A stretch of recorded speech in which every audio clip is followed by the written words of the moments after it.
I think the only reason why there's a bunch of question marks is because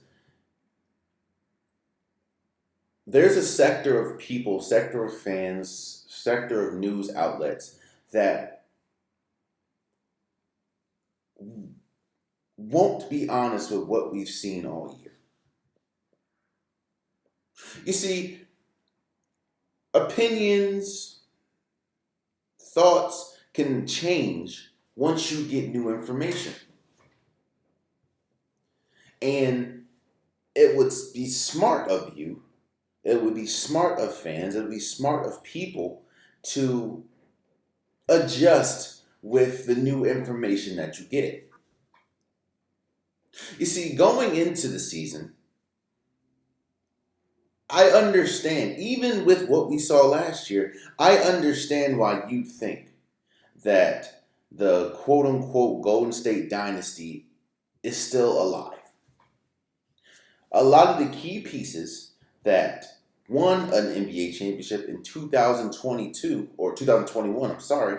No, it's 22. 2022 are still there. You still have a superstar in Steph Curry.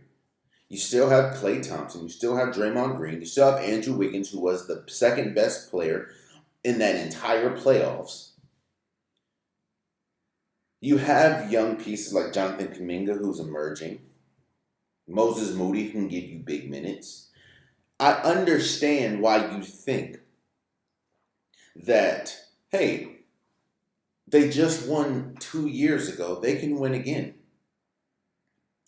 But again, it would behoove you to get new information and continue to stay the course on how you feel if that new information brings credence to change. And what I mean by that is to watch what we've watched almost all year and still think that this Golden State Warriors team is a quote unquote, that dynasty still lives on would be foolish.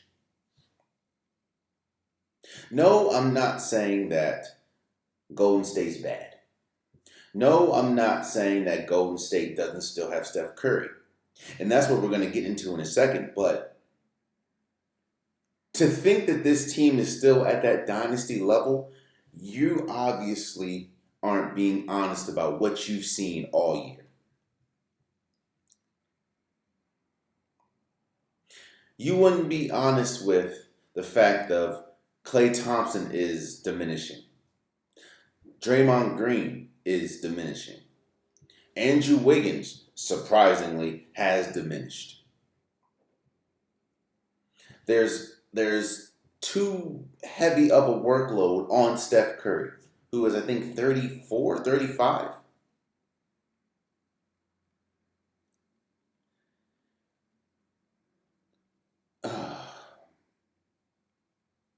And then you look at the landscape of the league. And that is what we'll talk about here. The question is, or the question that I want to talk about now is, will Golden State make the play-in? They are currently in the 10th spot, which is the last spot for the play-in, and you have the red-hot Houston Rockets on their tail. I think Houston's won 10 games as we speak, 10 games in a row.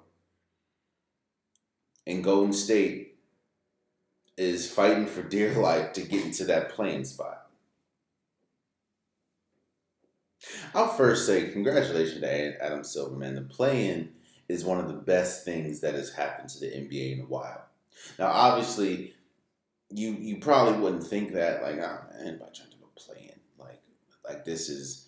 And this is elementary, this, that, and the third. But no, it brings credence. It brings urgency to a long regular season.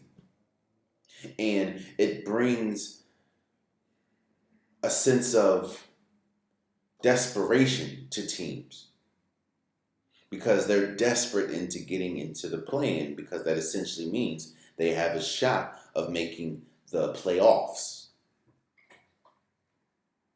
And games that maybe wouldn't have mattered 2, 3, 4 years ago matter immensely now. Like a Golden State Warriors Orlando Magic game has an incredible amount of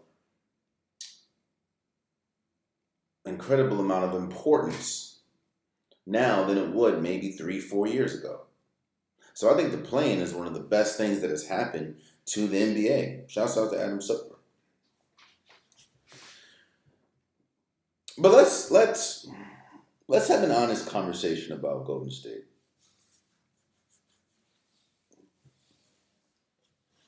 Let's first start with Draymond Green, because I think that has been the loudest conversation over the past few days. Let me preface this by saying that Golden State needs damn near every single game. Especially when you see how good the Rockets are playing, they need almost every single game. Now there are some games where you if they lose, like they lost to the Minnesota Timberwolves. You understand that, but the games that you need to win, like you need to win against Orlando, you need to win against. I think they play the Hornets next. These games are important. You need to win the gimmies.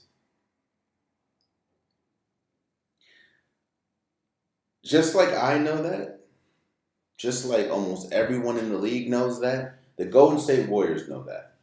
The Golden State Warriors also know that the best chance they have at winning is when Draymond Green is on the floor. And his defense is still elite. His knowledge of the game is elite.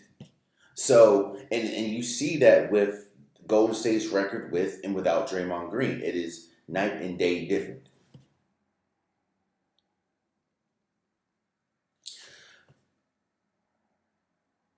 However, as we've seen throughout his entire career, Draymond Green has a tough time keeping a level head in certain situations. And it has come back to bite him on a numerous amount of occasions, such as the 2016 NBA Finals, which essentially lost Golden State a Finals, lost him a Finals MVP, and definitely has which was arguably, inarguably the greatest regular season by a team in NBA history, now has an asterisk on it because they didn't seal the deal in the NBA Finals. That's just one occasion. Well, the conversation now is stemming around, obviously, the Orlando Magic game. Draymond Green got himself 2 technicals with, 4 minutes to go. 4 minutes into the game. So he essentially was ejected for the entire game.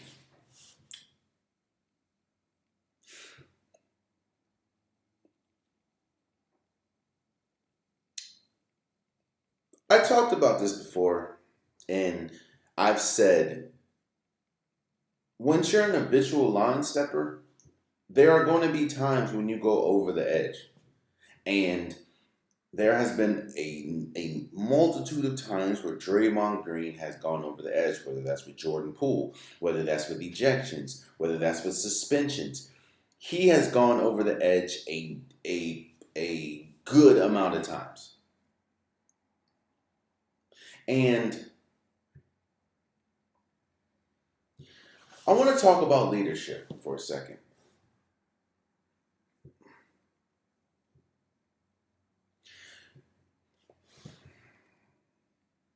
Leadership shows itself in a myriad of ways.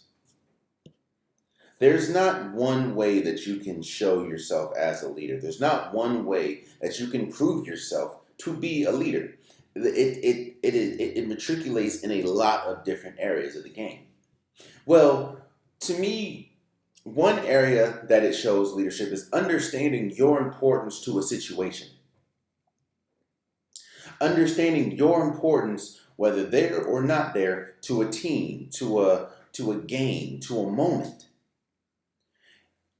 And in my opinion, If you know how important you are, and it's very obvious to see how important Draymond Green is when you look at the wins with Draymond Green or the record that Golden State has with Draymond Green compared to the record they have without him. It's clear as day to see the importance that Draymond Green is to this team. Well, leadership, in my opinion, is knowing that and understanding I cannot jeopardize this team because my emotions are not where they're supposed to be.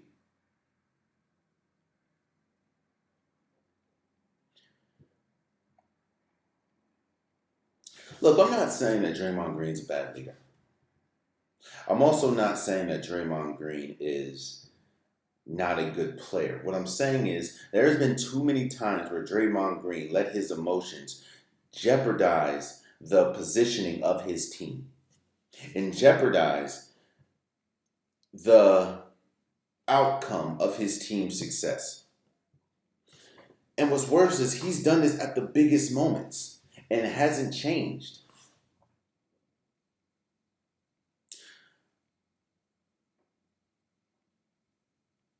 So in that sense, I question how good of a leader is he. I'm not saying he's not a good leader, but leaders understand you can't put your team in a situation, especially when you're as important as he is. Which leads me to my other point.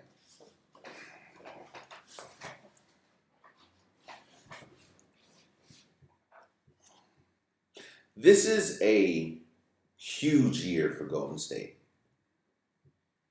because there's a lot of decisions that's going to be made this offseason depending on what happens with this Golden State Warriors team. I think that there is a lot of question marks surrounding a lot of players on this team. I think there's, as we currently speak, if this team does not make the play-in, I think we have seen the end of Draymond Green and Klay Thompson in a Golden State Warriors jersey. And I'll say it like this. Everyone, especially when they've played as many games as they've played, when they have had an illustrious career as, say, Klay Thompson and Draymond Green has, when you've played as long as you've played and played as many games as you played, everyone is a diminishing asset. LeBron James is a diminishing asset. Steph Curry is a diminishing asset. The question is, how fast of a diminishing asset are they? And obviously, Steph Curry isn't diminishing as fast as, say, a Klay Thompson.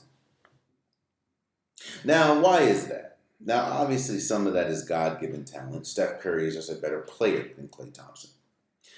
But a lot of that is what you've done beforehand. We started this episode with North Carolina losing to Alabama. And I talked about it's very hard to change what you've done an entire season, change that in the playoffs or change that in the tournament. It just doesn't, you can catch fire, but to change the makeup of your talent, change the makeup of, how you approach the game, that doesn't really, it's almost impossible to do. You see, I look at Armando Bacot, and people ask me, is Armando Bacot an NBA talent, an NBA caliber player? And as much as I love North Carolina, and as much as that is my favorite team, and as much as of an importance he has been to this team, I say no every time. And I don't say no because he doesn't have traits that bodes well for the NBA. I say no because Armando Bacot has been the same player since he got into North Carolina. He has not improved. Now, yes, he has gotten older. He might have gotten smarter in some areas, but skill wise, he has not improved since he came into North Carolina. When he came into North Carolina, obviously he had players that were, it was a rookie and everything or a freshman, but he was still a rebounding machine. He was still a physical specimen as far as, size and girth under the rim and could get you double doubles with the, I mean, he has the most double doubles, I think, in D1 basketball history. But you ask why I think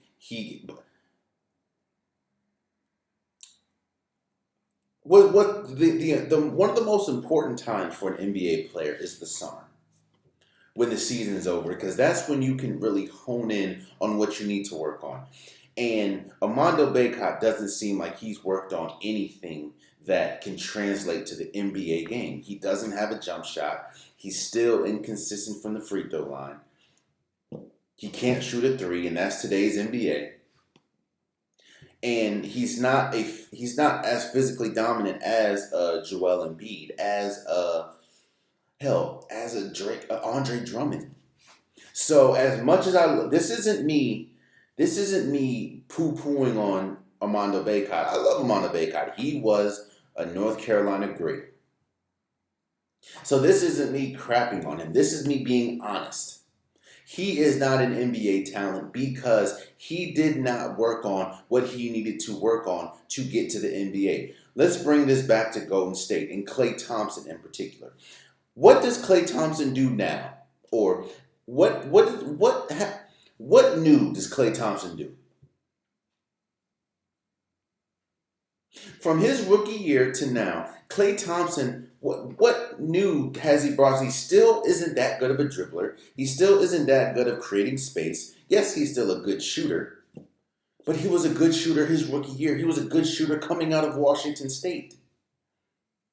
What I'm saying is you have to add to your game. If you don't, you're going to diminish faster than someone else, like a Steph Curry. When Steph Curry got into the league, he had ankle problems. He wasn't the best dribbler. He wasn't the best at shooting off the dribble. Yes, he could do it, don't get me wrong, but he wasn't that good at it. When you look today, Steph Curry not only is one of the best shooters of all time off the dribble, he's one of the best dribblers of all time because he worked on it. What you do in the summer determines how fast you start diminishing. Again, LeBron James is a diminishing asset. He is still not the LeBron. He is not the LeBron James that played in Miami. He is not the LeBron James that played his early years in Cleveland. But he's still a great player because he continues to work on things. And obviously some of the God-given ability. Going back to this Golden State team, one of the biggest reasons why not only the dynasty's over, but I think that there has to be major changes moving forward is because a lot of the assets that they depend on are diminishing faster than they would like. Klay Thompson, diminishing faster. Now, yes, I also understand that injuries play a big part in that. But again, that's another thing. When you have injuries, you want to lean on things that you can lean on. Well, Klay Thompson hasn't developed things that can translate after injury, i.e., a handle. So now, when you don't have the legs like you used to, now you have to use more arms and shoulders to shoot the ball. Don't get me wrong, he's still a great shooter, but now you see a lot of 1 for 9, 1 for 12 games.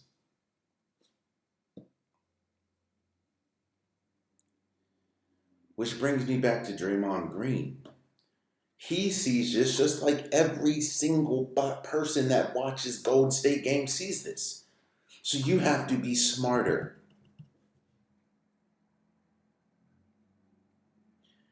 And he has shown that fieriness that got him where it's gotten him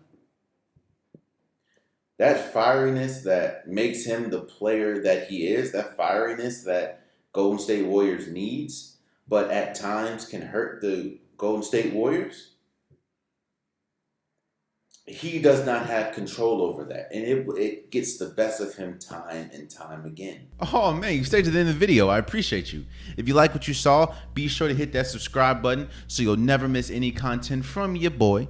You can also go back and watch past episodes, past clips, and don't forget that the Unpopular Podcast new episodes drop every Wednesday and Saturday. Appreciate you.